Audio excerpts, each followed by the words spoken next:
नमस्कार मित्रांनो, आजचा विषय आहे आपला प्लास्टिकमुक्त भारत आरोग्यपूर्ण जीवन. तुम्हाला कोडं विचारू का? अशी कोणती वस्तू आहे जी सगळीकडे असते, जसे की भाजीच्या पिशवीत, पाण्याच्या बाटलीत, खेळण्याच्या बॉक्समध्ये, डब्यात. पण ही वस्तू आपल्या मातीला, नदीला आणि अगदी आपल्या शरीरालाही हानी पोहोचवते. ओळखा पाहू अशी कोणती गोष्ट आहे? ती वस्तू म्हणजे प्लास्टिक. चला तर आपण एक गोष्ट पाहू, ती म्हणजे प्लास्टिकची तक्रार.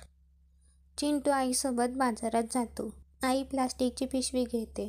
चिंटू विचारतो, आपण कपड्याची पिशवी का नाही आणली? आई म्हणते, घाईत राहिलं रे. त्या रात्री चिंटूला स्वप्नात प्लास्टिकची पिशवी बोलताना दिसते. ती म्हणते, माझा वापर लोक फक्त सोयीसाठी करतात. मी विघटनशील नाही. नदी समुद्र प्रदूषित करते. पिशवी. तिने सांगितलं की माझ्यामुळे प्राणी मरतात, माणसं आजारी पडतात. चिंटू घाबरून उठतो आणि ठरवतो, आजपासून प्लास्टिकचा वापर बंद. माहिती. प्लास्टिक वापरणं का वाईट आहे?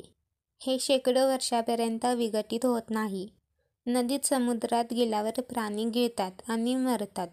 जाळल्यावर विषारी धूर श्वासाच्या माध्यमातून आजारांना कारण ठरते.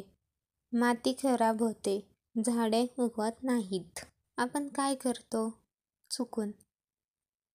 बघा, घराबाहेर कचरा टाकतो.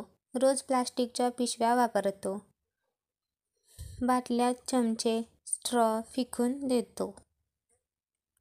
यामुळे पर्यावरण दूषित होऊन आजार होऊ शकतात. कृती भाग 1. चला आता आपण काही खऱ्या गोष्टी करूया. आजच हे 3 काम करूया. पहिला तर आहे कापडाची पिशवी वापरा.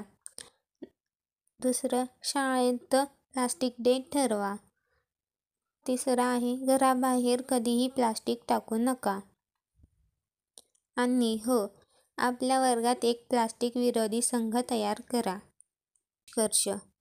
निष्कर्ष असा निघतो की मित्रांनो, तुम्ही आणि मी जर सवय बदललो तर आपली माती, नद्या, हवा सगळी स्वच्छ होईल. आपल्याला आरोग्यपूर्ण जीवन मिळेल.